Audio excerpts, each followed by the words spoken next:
La Oficina de Medios de Comunicación Social de la Diócesis de Mayagüez presenta Conoce tu Fe. Este programa te ayudará a conocer más la fe católica para que en la medida en que más la conozcas, más ames la fe que Dios nos ha regalado por medio de su Iglesia. Saludos, amados hermanos. Que el amor del Padre, la paz del Hijo y el fuego del Espíritu Santo esté con cada uno de ustedes. Hoy, en Conoce tu Fe, estaremos hablando de Santa Catalina de Siena. Pero antes de conocer sobre la vida de Santa Catalina de Siena, creo importante aclarar dos puntos. Primero, el por qué nosotros los católicos le guardamos devoción a los santos, ya que muchos se preguntan, ¿por qué los católicos hablan tanto de los santos? Con que hablen de Jesús está bien. Pero la verdad, amado hermano, que la respuesta es muy sencilla y la compartiremos un poco más hacia adelante. El segundo punto del cual estaremos hablando antes de hablar sobre Santa Catalina de Siena es sobre los 4 grados de honor. Empecemos hablando de los grados de honor. El primer grado de honor está reservado exclusivamente para Dios y se le conoce como latría. Latría es guardar reverencia, dar culto y adoración a Dios y solo a Él. Nosotros los católicos adoramos a Dios uno y trino. Uno porque es un solo Dios, que no existe otro Dios, y trino porque son 3 personas, Padre, Hijo y Espíritu Santo. Nos dice el Catecismo de la Iglesia Católica en el numeral 234. El misterio de la Santísima Trinidad es el misterio central de la fe y de la vida cristiana. Es el misterio de Dios en sí mismo. Es pues la fuente de todos los otros misterios de la fe. Es la luz que los ilumina. Cierro cita. Por lo tanto, amado hermano, solo se le da latría, entiéndase, reverencia, culto y adoración a Dios uno y trino. Lo contrario de latría sería idolatría. Y la palabra de Dios prohíbe la idolatría.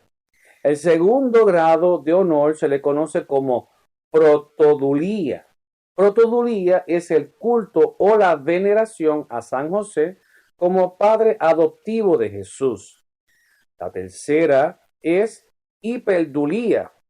Hiperdulía es el amor y respeto dado a la Santísima Virgen María, Madre de Jesucristo, nuestro Señor. Y después de la hiperdulía viene la dulía. Y la dulía es el respeto y la admiración que nosotros le tenemos a los santos. Así que, teniendo en claro que nosotros los católicos no adoramos a la Virgen María, no adoramos a los santos, sino más bien que los veneramos, dulía, ahora entendamos el por qué le guardamos devoción. Antes que todo, entendamos lo siguiente. Los santos son héroes en la fe, modelos y ejemplos a seguir. No son pequeños dioses, fueron seres humanos, amado hermano, igual que usted y yo, pero quienes se entregaron a Dios de forma heroica. Nos dice el Catecismo de la Iglesia Católica en el 828, en el numeral 828.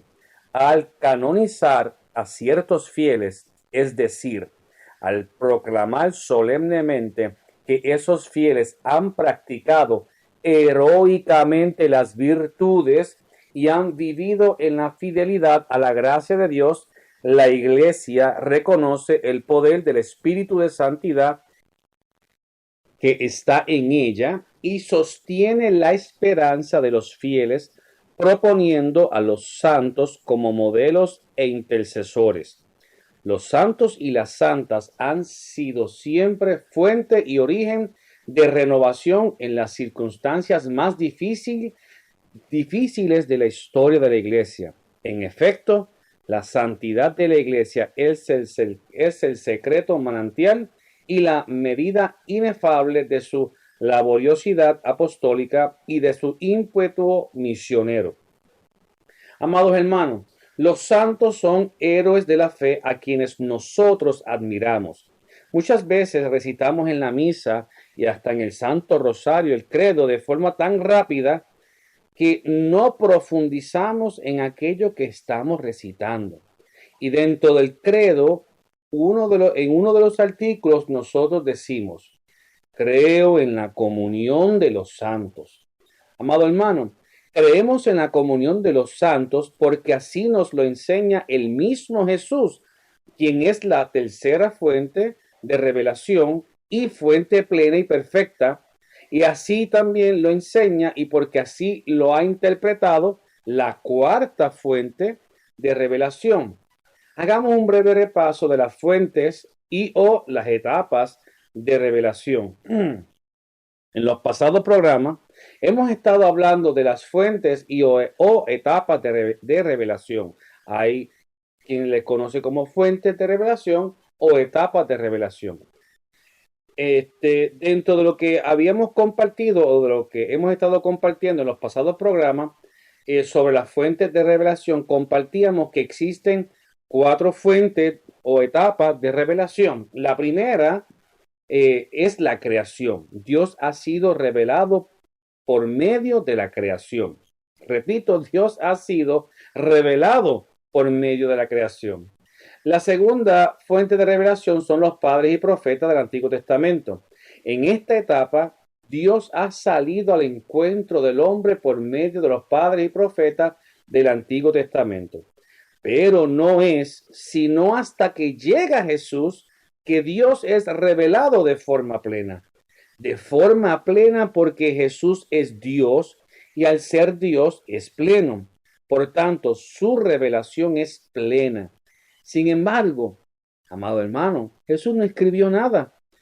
Bueno, al menos que hagamos referencia a aquel texto en donde le llevan una mujer en adulterio y se narra que Jesús escribió sobre la tierra. Pero ciertamente él no escribió ningún libro, evangelio, ninguna carta. Quien queda como la cuarta fuente de revelación, guiada de la mano del Espíritu Santo, es el magisterio de la iglesia. Es el mismo Jesús quien nos dice en el Evangelio según San Mateo capítulo 22 del 31 en adelante que Dios no es Dios de muertos sino de vivos.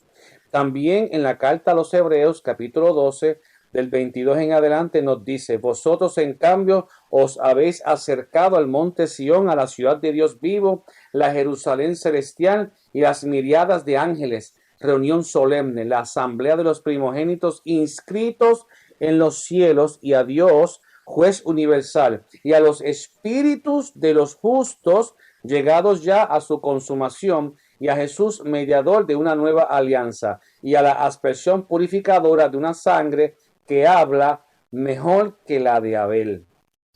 Y más claro en Apocalipsis 8 nos dice, 8:1, cuando el Cordero abrió el séptimo sello, se hizo silencio en el cielo como una media hora. Vi entonces a los 7 ángeles que están en pie delante de Dios, les fueron entregados 7 trompetas. Otro ángel vino y se puso junto al altar con un badil de oro. Se le dieron muchos perfumes para que con las oraciones de todos los santos lo ofreciera sobre el altar de oro colocado delante del trono. Y por mano del ángel subió delante de Dios la humereada de los perfumes con las oraciones de los santos. Como vemos, amado hermano, los santos sí pueden interceder por nosotros. Ahora quiero presentarles a ustedes, amado hermano, a Santa Catalina de Siena. Santa Catalina fue laica dominica que a pesar de su poca preparación se involucró en la convulsiva política de su época y al servicio de los más necesitados. Santa Catalina es considerada mística y doctora de la Iglesia. Este año 2023 su fiesta cae el sábado 29 de abril. Ella fue una joven sin preparación académica. Poco significaba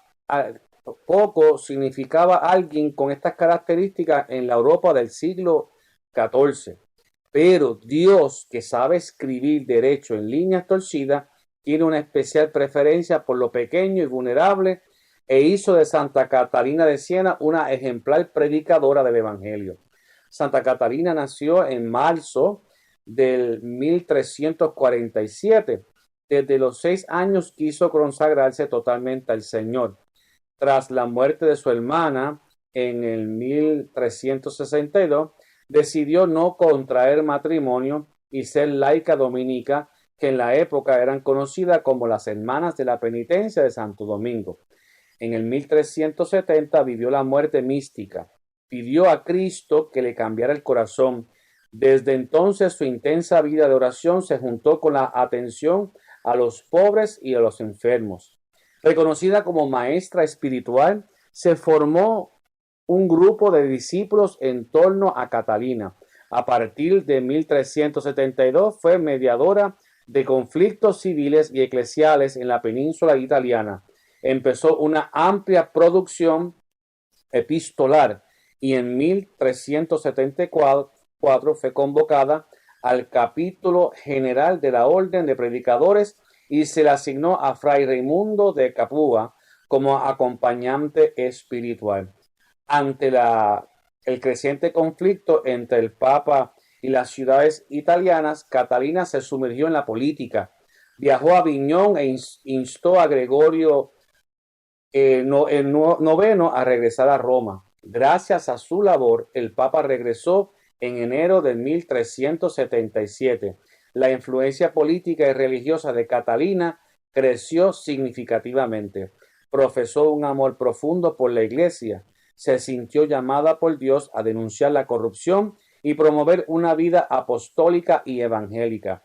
Sufrió mucho al ver la consumación del cisma de Occidente tras la muerte de Gregorio IX en 1378.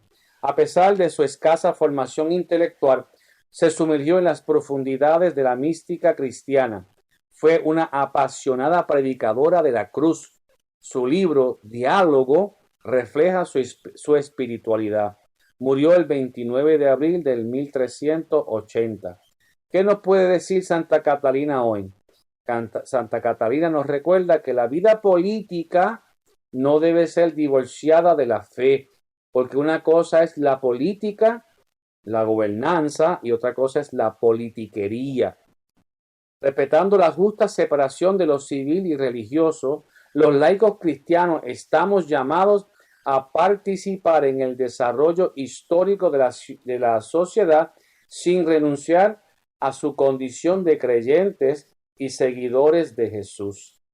En estos momentos, amado hermano, quiero invitarte a hacer una oración dirigido a esta gran santa, doctora y mística de la Iglesia. Señor Dios nuestro, que diste a Santa Catalina de Siena el don de entregarse con amor a la contemplación de la pasión de Cristo y al servicio de la Iglesia.